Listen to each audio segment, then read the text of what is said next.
कुछ दिनों पहले कांग्रेस की तरफ से लोकसभा चुनावों और विधानसभा उपचुनावों को लेकर एकजुटता दिखाते हुए एक प्रेस कॉन्फ्रेंस की गई थी। इस प्रेस कॉन्फ्रेंस के जरिए जहां विपक्ष पर निशाना साधा गया था, वहीं एकजुटता का संदेश भी दिया गया था और विरोधियों को ये बताने की कोशिश की गई थी कि कांग्रेस के कुनबे में सब दुरुस्त है और आने वाले समय में इसका असर चुनावों पर भी देखने को मिलेगा।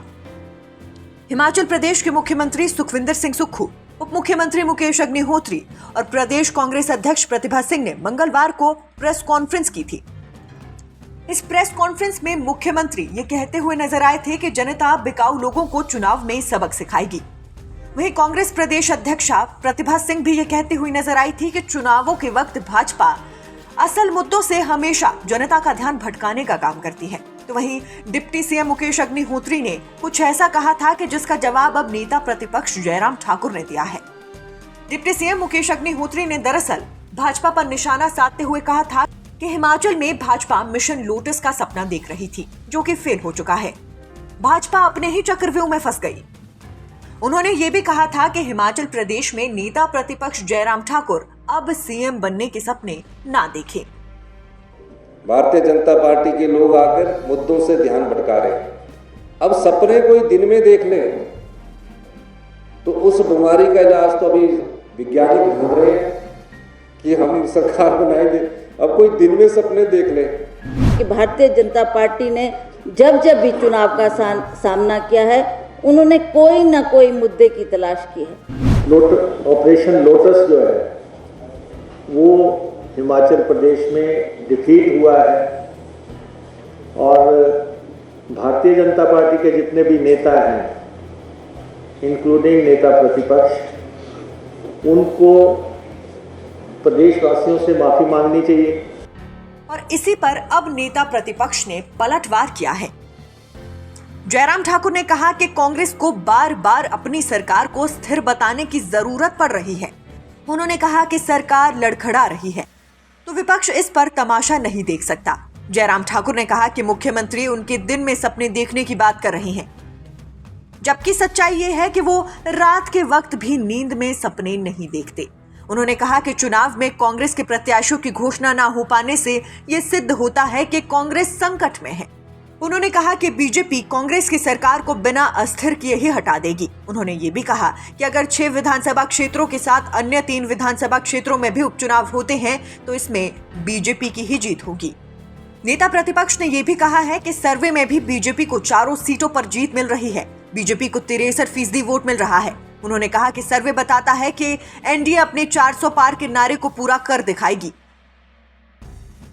उन्होंने कहा कि कांग्रेस सिर्फ और सिर्फ झूठ बोलने का काम करती है।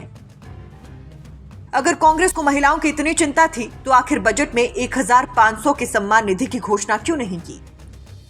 मुख्यमंत्री ने बाद में एक प्रेस कॉन्फ्रेंस कर 1500 देने की बात कही और अब आचार संहिता में 1500 देने का जिक्र कर रही हैं, जो आचार संहिता का उल्लंघन है। उन्होंने कहा कि बीजेपी इस पर विचार करने के बाद राज्य निर्वाचन आयोग को शिकायत भी सौंपेगी।